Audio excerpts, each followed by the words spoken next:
Bienvenidos y bienvenidas todos y todas al B-Podcast, el podcast del Barcelona International Dance Exchange. Hoy, en nuestro episodio número 66, tenemos como invitado a un amigo, Xavier Granada. Xavi, un gusto tenerte con nosotros. Un placer estar aquí contigo, ya lo sabes.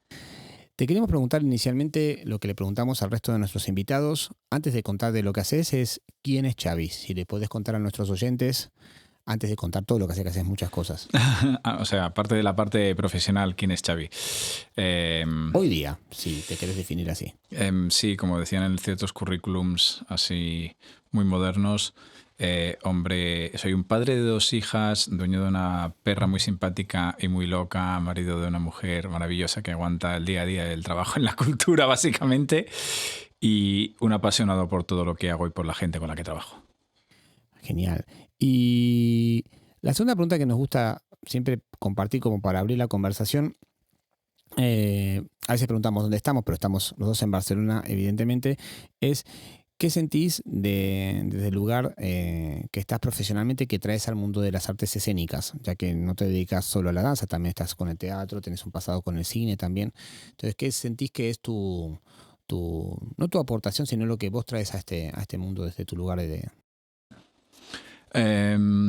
Bueno, supongo que en primer lugar, como creo que todos lo que primero aportamos es nuestra personalidad, nuestro ser individual, y ese es el valor infinito. Después, como parte práctica, por decirlo así, sí que hay un punto de gestión que la vida me ha ido llevando a ayudar a gestionar las cosas y a emprender en este mundo, porque es emprender proyectos, emprender empresas, llámale como quieras, es una cosa que me apasiona, y acompañar a gente cuando inicia proyectos o cuando en sus viajes profesionales. Va.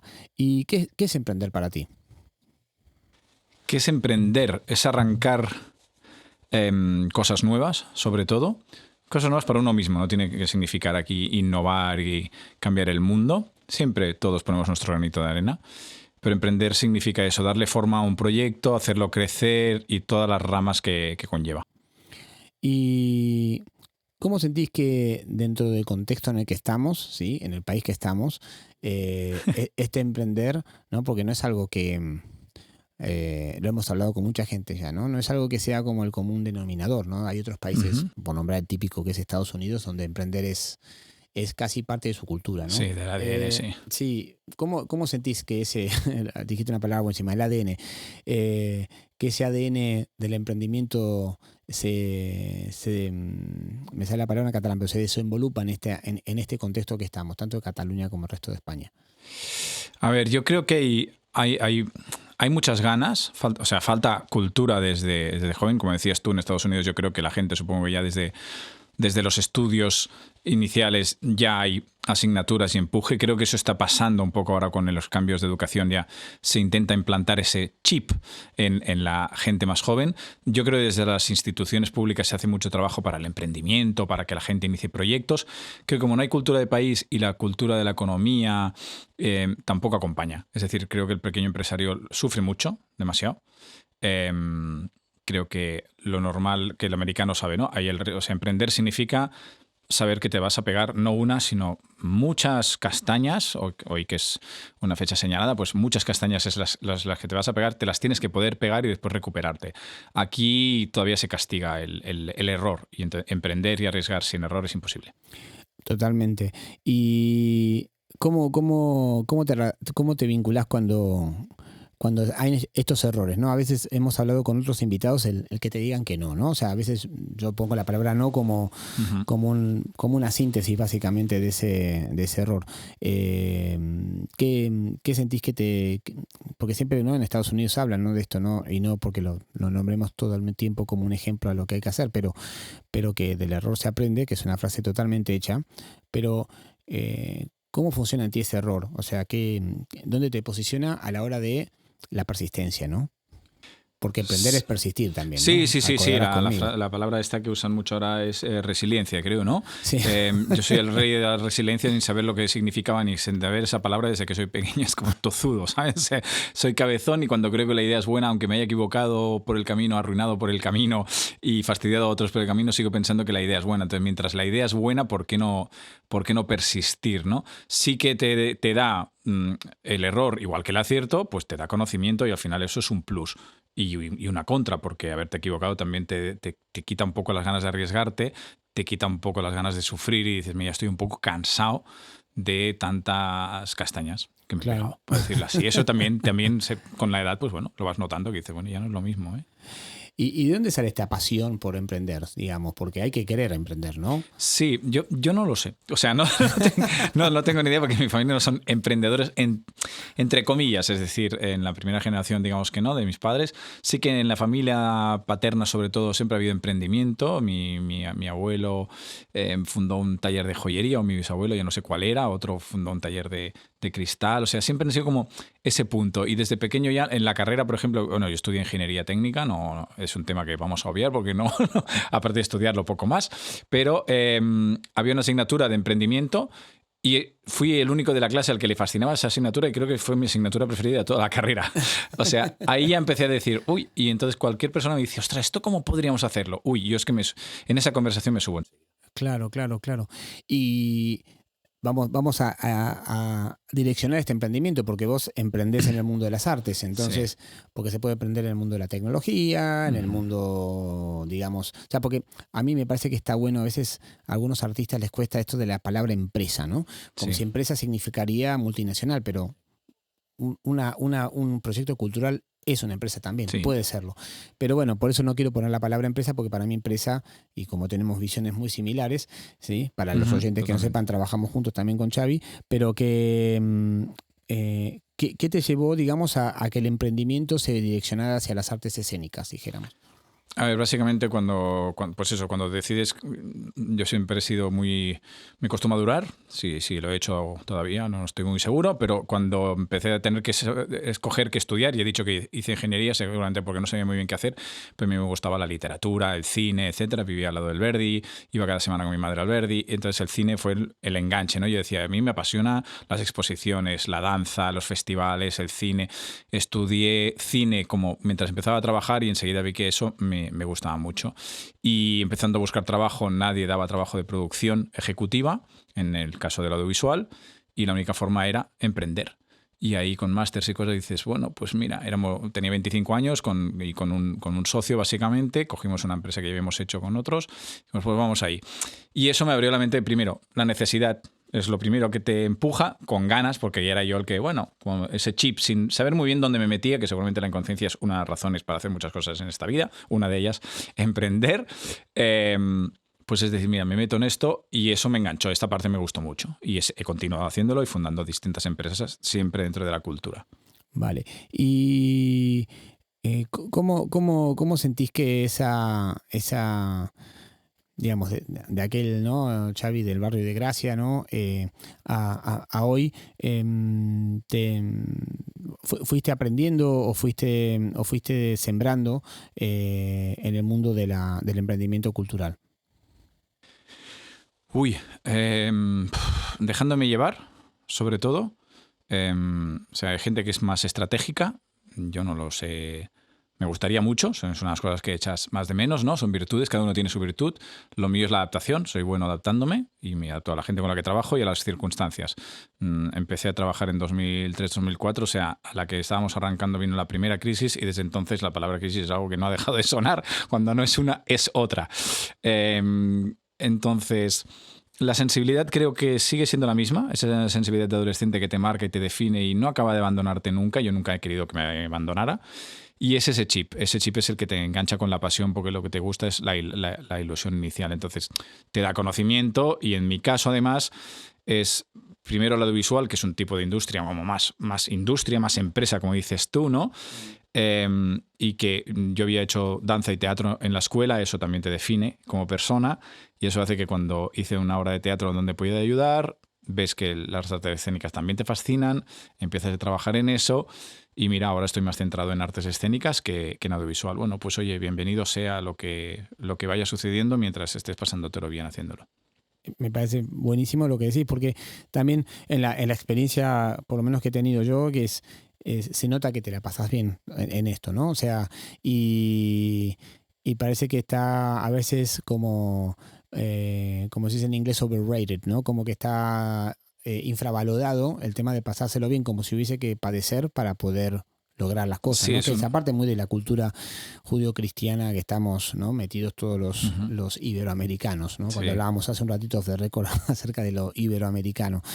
Em, me, me gustaría también si podés compartir ¿cuál sentís, o sea, si has tenido referentes o en el camino has, digamos, de ¿no? de todos estos años que llevas, has tenido referencias e incluso también estos links, ¿no? Entre lo que, como bien decías antes, lo que es el cine, que es una industria como muchísimo más establecida, por lo menos en España, con respecto a la industria escénica, ¿no? Ujú. ¿Qué links pudiste hacer? ¿Qué cosas pudiste llevar de un lado al otro? O quizá no pudiste llevar nada, pero ¿qué referencias tenés? ¿Hubo alguna experiencia, alguna persona, algún proyecto que te haya hecho ¡pup! ¿No? La bombita. Uf, o sea, decir uno es imposible y decir nombres es absurdo, por decirlo así. En mi caso, Sí, sí, sí, sí. habría gente del cine que cuando empezaba decía, wow, es que mira lo que han conseguido o lo que están consiguiendo y años después lo ves. Y me parecía que era gente que linka con lo que estabas diciendo tú antes, que ha mantenido la pasión por lo que hace, aun siendo exitosa. Es decir, que no está reñido, ¿no? O sea, conozco gente amargada y pobre y gente que ha triunfado y es apasionada y viceversa, ¿no? Las otras combinaciones también son muy, muy corrientes, ¿no? Tengo pasión pero no tengo dinero o pues me ha ido bien pero esto ya no me tira tanto. Eso es lo que menos conozco. Yo creo que la gente apasionada pues ya no la pierde la pasión casi nunca, ¿no? O sea, se amarga y todo. Entonces, de todo el mundo con quien he conocido, he hecho mucho workshop donde me he ido a formar, sobre todo y hacer mucha red internacional y eso pues te aporta, claro, muchísimo. Yo eso creo que es brutal el beneficio hoy en día de viajar, de ir a conocer otras culturas y no como la cultura, sino de ir a hacer un workshop o un máster internacional donde viene gente de distintos países del mundo. Ves que todos compartimos un nexo muy común, pero con cosas así. Entonces, tanto de gente que he visto de lejos y que admiro y que supongo que lo hacen todo maravillosamente bien, yo siempre digo, seguramente por dentro en el día a día también tienen sus marrones y sus Claro, problemas. Entonces, con todo el mundo de ti y de todo el mundo con quien trabajo aprendo. claro. Me quedo con algo. ¿Y cómo sentís que en estas, ¿no? Estas referencias que están nombrando, lo local y lo internacional se relacionan? O sea, cuando, ¿no? Por ejemplo, este año ha sido un montón de ferias y demás, que lo veníamos también hablando de Sí. récord, pero no es la primera vez, ¿no? Pero que, mm, ¿qué sentís que te traes cuando volvés de estas experiencias que son tan intensas? Hace un rato decíamos off the record también, si me permitís el tema, Claro. lo comparábamos con el Louvre, ¿no? Cuando vas a ver Ujú. muchas obras en 3 días y hay un momento que ya no te entra la información, ¿no? Ya Sí. no te más sitio. O sea, ¿qué sentís que te traes, ¿no? Cuando volvés de estas experiencias de ferias, de estar con mucha gente y de escuchar tantas, dijéramos, miradas o maneras? Sí, a ver, es una pregunta difícil, por decirlo así. Em, Yo me veo mucho como gestor, mi mirada artística, por decirlo así, porque es lo que menos he cultivado, lo que menos he trabajado, la parte artística, aunque es el inicio, el arranque, es lo que con más timidez abordo, ¿no? Entonces Mm, siempre lo veo todo mucho como espectador, cosa que me da muchísima libertad para disfrutar o claro, claro. aburrirme de algo en lo que no conecto o algo con lo que conecto y me emociona. Y me emociono con casi todo, con lo cual, siempre decía, de joven me emocionaba con un anuncio de una furgoneta con una familia y un perro. O sea que imagínate como para no emocionarme con un espectáculo en Claro. vivo, ¿no? Por ejemplo, o con una película. Entonces me llevo conocer a muchos artistas, ver que todo el mundo lucha con mucha pasión, pero que tiene que haber muchos factores que se juntan, propios y ajenos, para que realmente algo salga muy bien, ¿no? Eso que decimos, es que yo quiero hacerlo como ese. Bueno, es que seguramente no es que solo él lo haga bien, sino que se han juntado muchos factores. El primero, el talento, el segundo, el trabajo, y después un poco de suerte, después bueno, que lo acierte con la apuesta y que nunca hay que Mm, rendirse, ¿no? O sea, y que ujú. todo el mundo sabe que tiene por delante un camino largo, con lo que decíamos, que aciertos y fallos. Va. Este, y también. para que le cuentes a la gente que no te conoce, si tenés ganas de compartirnos un poco qué es Magrana, ¿sí? Aparte de que tiene que ver con tu apellido, Sí, pero exacto. ¿de dónde nace el proyecto de Magrana? A ver, Magrana justamente es lo que venía diciendo de la formación y del cambio, ¿no? Yo cofundé una productora que se llamaba A Contraluz Films, que le empezamos a trabajar en 2002, hicimos audiovisual, o sea, cine y algo de tele, lo que íbamos pudiendo con las ganas que le poníamos en cada proyecto. Y en 2015 hice una formación anglosajona, que era como para abrir el mundo, la mirada, ¿no? Estaba pensada para británicos, pero bueno, invitaban a 4 europeos en cada edición y tuve la suerte de ser un español de los que lo hizo. Y ahí sí que conocí algunos ídolos que decías tú, ¿no? Productores de estos de películas ganadoras de Oscar, y decías, yo estoy charlando con ellos, me están contando cosas, estoy alucinando, ¿no? Pero me gustó mucho uno de ellos, por ejemplo, que habló de la relación con el talento. Ellos tenían una productora y era una agencia de representación. Entonces representaban a 500 talentos. Es decir, ellos hacían 3 películas al año, pero tenían una agencia de 20... O sea, eran 2 productores en la casa y 25 representantes de actores. Es algo que no te imaginas aquí como... Es como, ¿cómo? Y dijo, claro, es que la relación con el talento es la clave. Y ahí me abrió la mirada de que yo nunca había tenido esta relación con el talento, porque ni mi socio ni yo venimos del mundo artístico. Y Magrana nació con la vocación de decir, quiero volver a empezar, eso de emprender, ¿no? Cuando vuelves a empezar algo tienes una energía distinta que cuando estás intentando transformar algo que ya viene con una inercia. Entonces Magrana nació con la idea de ser más multidisciplinar y trabajar más con artistas, con creadores. Y las artes escénicas me abrieron enseguida esa posibilidad, porque claro, es un día a día, hay bolos, trabajamos con varias compañías, con muchos artistas, hay bolos casi cada fin de semana, entonces bueno, eso es lo que hizo. Entonces es una empresa que venía con una especie de mirada multidisciplinar de recogerlo de audiovisual y meterlo en artes escénicas y aprender. Tampoco piensa que realmente arrancó a finales de 2018 y ha pasado la pandemia por en medio. Es decir, Magrana Escena decimos que es relativamente joven, tiene 2 años el equipo actual y estuvimos 1 año y medio en el equipo antiguo arrancándolo y murió casi en la pandemia. O sea un poco ave fénix, muy, muy pequeña, muy bebé, por decirlo así. Bueno, pero igual han hecho un montón de cosas y están haciendo un montón de cosas. Sí. Y como decís, no sos vos solo, aunque hayas impulsado, estás con más personas. Claro. ¿Cómo es esta vinculación? Porque nosotros también en estos podcasts hemos hablado con otros productores o managers, uno en común que es amigo de los dos, que es Raúl Perales, ¿sí? Claro. Pero hemos hablado con más de ellos y a nosotros nos interesa porque siempre desde una de los kits de Vide es aprender de otras formas, de otras prácticas y de otras miradas, ¿no? O sea, siempre, como decía una colaboradora que tuvimos durante muchos años, es voltearse a ver que hay otras formas de hacer, ¿no? Y que tienen que ver con no solamente con el país en el que estás, sino con la cultura, con el ecosistema con el que estás conviviendo, ¿no? Etcétera. Entonces, esto un poco te quería preguntar, ¿qué sentís que te enseña este trabajo en equipo, que son ustedes, y sobre todo que trabajan con teatro y danza? ¿Qué diferencias, coincidencias ves entre estas dos disciplinas que a veces no son tan, sobre todo acá en España se intenta como cosificarlas, si se quiere, ¿no? Y ponerles un muro entre ellas cuando en realidad no es la forma, ¿no? Sí, supongo que están desapareciendo esas paredes a nivel artístico, sobre todo en la creación. Notas que los espectáculos es poner una etiqueta cada vez es más difícil. Yo trabajo en el proyecto de digitalización y hay que poner etiquetas, con lo cual es un conflicto moral casi, ¿sabes? Y es verdad que, claro, cuando dices, ¿tú qué programas? Si todo el mundo te dice de todo, pues la has liado. A ver, el trabajo en equipo. A ver, aquí has nombrado a Raúl Perales. Raúl Perales es una pieza clave en la historia de Magrana, porque cuando yo fundo Magrana con esa idea, es él el que me dice, por favor, tú que tienes ese perfil de gestión, eso que hablábamos antes de emprendimiento, haz una distribuidora, que hay muy pocas y o sea, se necesitan más. No significa nada contra las que existen, sino decir, se necesitan muchas más, mucha gente que se dedique profesionalmente a eso y con ganas de hacer eso, no solo porque, mira, es lo que toca, que es lo que cada uno hace, porque hay muchas cosas que hacemos que las tenemos que hacer y punto, aunque no sea lo que más nos haga levantarnos de la cama por la mañana, ¿no? Entonces, cuando fundo la distribución y la empiezo a arrancar sin saber muy bien dónde me metía, era como, bueno, pues vamos a probar porque hay una necesidad, me está diciendo la gente que sí que hay esa necesidad. Entonces eso que es un punto de vista empresarial casi, ¿no? Decir, bueno, vamos a probar, aununca si hubieras hecho números no lo habrías ni arrancado, lógicamente, porque los márgenes que dejan las artes escénicas ya son ínfimos, pues para distribución mucho peor, ¿no? O sea, es una parte más pequeña, quiero decir. Pero bueno, no nos quejaremos para eso. Entonces, una gran escena actual, la parte esta de artes escénicas, existe gracias al equipo que somos actualmente, que son Àngels Nogué y Alba Gómez, y yo mismo, en medio. Y entre los tres la hemos creado, hablamos de la estrategia y compartimos todo.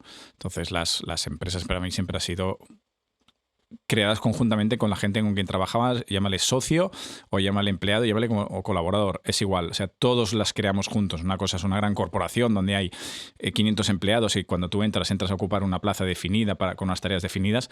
En empresas pequeñas la gracia es que cada persona que entra está creando un puesto de trabajo y está creando ese trabajo y esa línea y esa estrategia, con lo cual para mí es que es fundamental encontrar gente con la que te entiendas, saber qué te va a gustar y qué no, en qué te vas a entender y en qué no, encontrar puntos en común y hacerlo juntos. Nosotros lo estamos construyendo todavía y queda mucho para construir y para mejorar esta empresa y bueno, así no se acaba nunca. De hecho, yo cuando cerré la anterior era porque ya no tenía sentido, pero podrías haber seguido trabajando toda la vida en mejorar esto.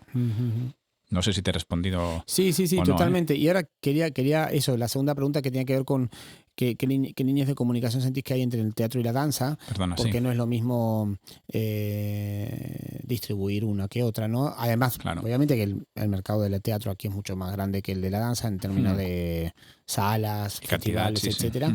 Pero bueno, ¿qué lugares? Porque ustedes están, aparte obviamente en el circo también, perdón que no lo dije antes. Empezando, sí. Sí, pero bueno, ¿qué vasos comunicantes sentís que hay, si es que los hay? Sí, de hecho, esto del circo, por decirlo así, sí que es el vaso comunicante de la danza al teatro físico y de ahí, porque lo que hemos cogido de circo es un tipo de circo que se acerca más a la danza en los dos espectáculos que eso, porque es una evolución natural. No empezamos con teatro de texto porque eran las compañías y la gente que conocíamos y una lleva a la otra, es decir, no llegamos a decir vamos a hacer una distribuidora que estaba llamando a todo el mundo, eso demuestra la necesidad que existe.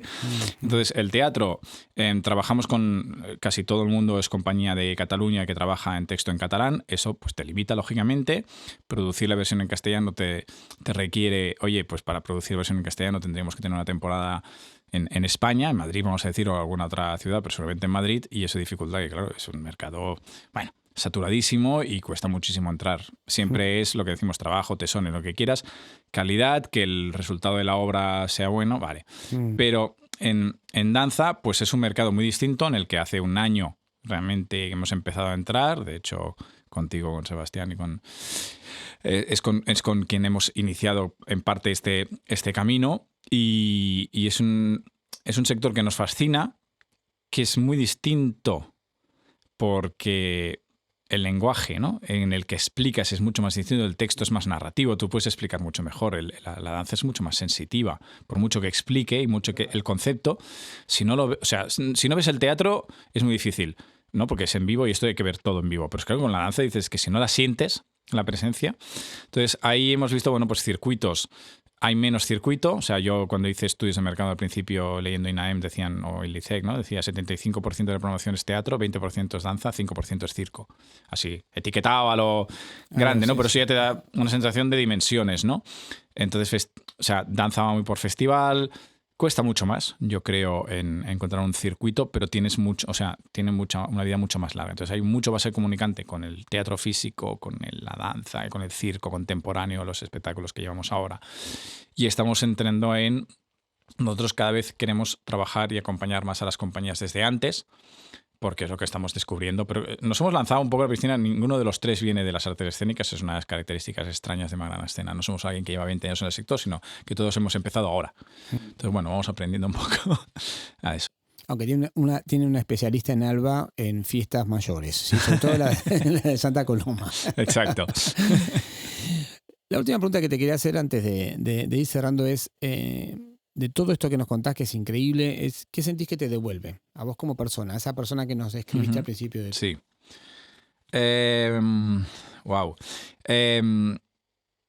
A ver, es emocionante acompañar a gente en perseguir sus sueños. Yo creo que eso es para mí sería un titular que me acabo de inventar ahora, porque suena muy bonito. Me tendría que hacer una camiseta con esto. Pero es verdad, cuando ves que alguien quiere hacer un proyecto y tú tienes el lujo de estar a su lado, lo acompañas, a veces sale mejor, a veces sale peor, pero para mí las emociones es lo más importante y es lo que me llevo a la cama, por decirlo así, por ejemplo, las emociones y los sentimientos, ¿no? Entonces, para que tenga los positivos, tiene que haber los negativos, siempre ese es el equilibrio. Y me enriquece, me gusta. O sea, me gusta alegrarme y vivir felicidad y sufrir. Supongo que también me debe gustar un poco, porque si no, no estaríamos haciendo todo esto ni trabajando en este sector, seguramente, básicamente. Va.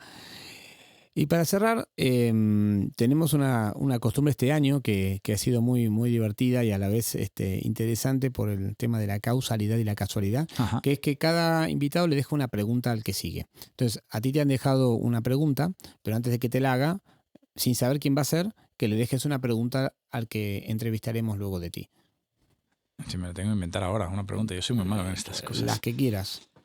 No tiene que ser mística, ¿eh? Han dejado preguntas de todo tipo, que lo sepas. No, ya. Pues que si pudiera tirar, me invento, 10 años atrás, ¿en dónde cree que se habría visualizado a 10 años adelante? Es decir, ¿dónde recuerda esta persona hace 10 años que creía que estaría en el presente? Bueno, justo te dejaba una pregunta que te vas a tener que mojar. Sí, te la dejo. Te la dejó Simone Keita de Alemania. Dice, en inglés es, what was the highlight of your career or artistic work? ¿Cuál fue tu punto alto de tu carrera al día de hoy o tu trabajo artístico? Como lo quieras. Eso es muy relativo, el highlight, porque hay, bueno, para mí cada pequeña emoción, lo digo en serio, lo es. O sea, Sí. estuvimos el fin de semana pasado en una feria estrenando una versión de Calle, un espectáculo de danza, que es la primera acompañamiento en producción de Magrana, y era muy emocionante poder estar ahí con los artistas. O sea, eso es un pequeño highlight y diría, hostia, es más reciente y eso me emociona. Como titular, pues que en su momento la segunda o tercera película que tuvimos el lujo de, la segunda, de coproducir, era una coproducción con Estados Unidos, con Julianne Moore y otro elenco maravilloso con Eddie Redmayne, que es otro actor que después se ha hecho muy famoso, pero que era un chaval en ese momento. Y era como, wow, estoy trabajando en una productora brutal, con un director brutal, con una actriz de mis favoritas y todo. Y esa película me llevó 2 highlights. El del titular sería estrenar en Cannes y decir, soy el coproductor catalán, pequeñito, una parte, pero de una empresa, estás ahí, el representante y todo. Y el otro, vamos a decirlo así, fue ir con mi madre al set, que es la que me llevaba a los cines Verdi a ver cine, y de ahí está la llavó, decimos, la semilla de la cultura, y estar ahí con mi madre en una casa en el set y decirle, mira mamá, Julianne Moore, y Julianne saludarle a mi madre, ¿no? Eso es un highlight. Total. ¿Cómo estaba tu mamá ese día? Supongo emocionadísima, pero ella es muy templada, pero estaba muy feliz, muy feliz. Bueno, muchísimas gracias por compartir algo tan personal, Xavi. A ti, Sebas. Un placer tenerte con nosotros y te agradecemos mucho tu tiempo y que hayas compartido una parte de tu camino, de tu carrera, de tu persona. Pues a ti por invitarme, a vosotros, a todo Vide, y que, bueno, es una maravilla esto. Gracias. Mucha suerte. Este fue el capítulo número 66 del B-Podcast y nos vemos en la próxima.